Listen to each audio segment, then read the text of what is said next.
Good morning. It's a beautiful day in New York City. We've gone from 90-degree weather and unhealthy air to the 60s today.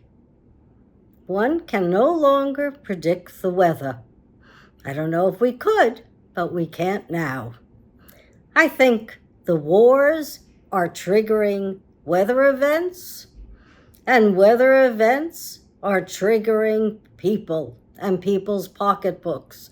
You need more heat. You need more gas.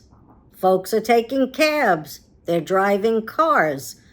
And the war in Iran, that's just driven up the prices for everyone in America. Our gas is higher, anywhere from $4 to $6 a gallon. Folks can't get by. We've got an affordability crisis. Even folks in luxury apartments in New York are thinking of banding together and forming an association because they think their rents are too high. And the traffic with construction, it's unbelievable in New York City, and yet we're not upgrading our infrastructure. I wonder, is anyone upgrading their infrastructure? It would be creating tremendous numbers of jobs. But I understand with the deportations, one of the jobs that have fallen by the wayside is construction. Construction can't find labor. I don't understand why. I think we've got a lot of labor here in New York City, but I bet where it was low-paid labor in Texas and other southern and western states, you rounded up all your immigrants. Illegal or not, they've been rounded up. Are they deported? Some. A lot of them are staying in jail, away from their families. Is this the America we wanted? Is this how we build the American dream? We put folks in jail and we contribute to just certain contractors' wealth. Folks who are building the border, they got unlimited access to money. Folks who are deporting people and putting them in prisons and separating children from their parents, they're making a lot of money. Trump's making a lot of money. Everyone used to say, oh, insider trading was bad. Well, it's never been like it is now. Now insider trading has no limits, according to Trump. Though I don't know if everyone else will get a pass on their taxes. And I'm not so sure Trump's going to get a pass on his taxes either. I'm not so sure that what he's done is legal. And pardoning himself and his family from all future tax audits doesn't seem like it's something that's in the cards for him. I think the impunity that he's using our money is a little too much. They're saying in the papers that Trump's wealth has gone from $4 billion to $7. Well, that's $7 billion that we could have used. Years ago, when I thought of a basic living wage by taxing derivatives, 6 cents on every dollar, I figured I could get $12,000 a year for 154 million Americans. That's a lot of money, and it would be a cushion. And yes, it is a basic living wage. But what I discovered was you take $1 billion, you divide it up by $50,000 each. You got 22,000 kids who could also go to university for free. And since most of our elite universities charge between $50,000 and $70,000 a year, I think they could absorb that. And that's what $1 billion gives you in revenue.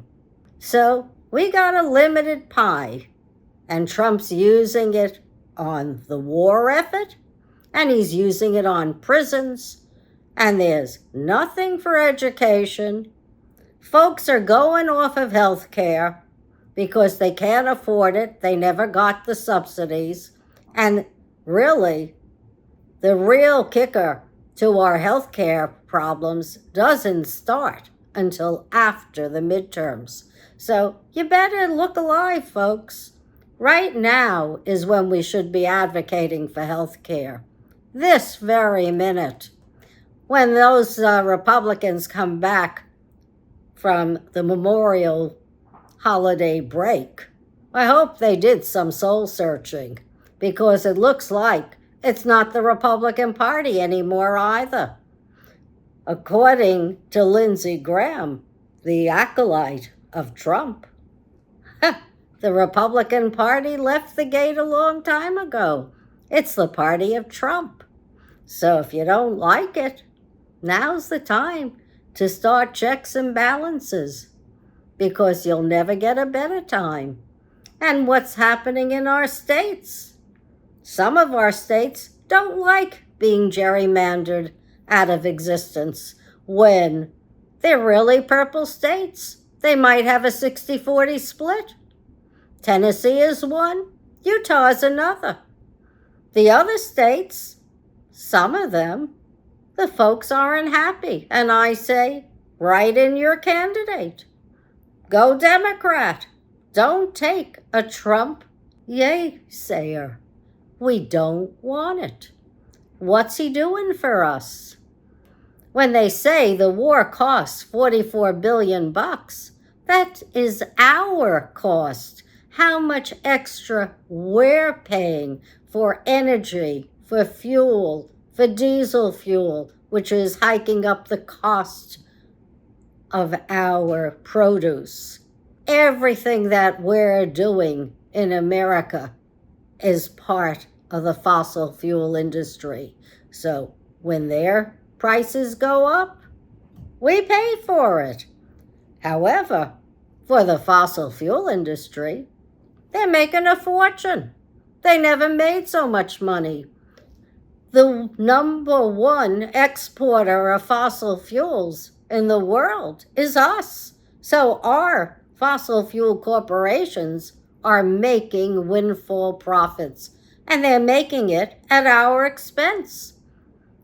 I've been saying for years, I think it's time that they lose their subsidies.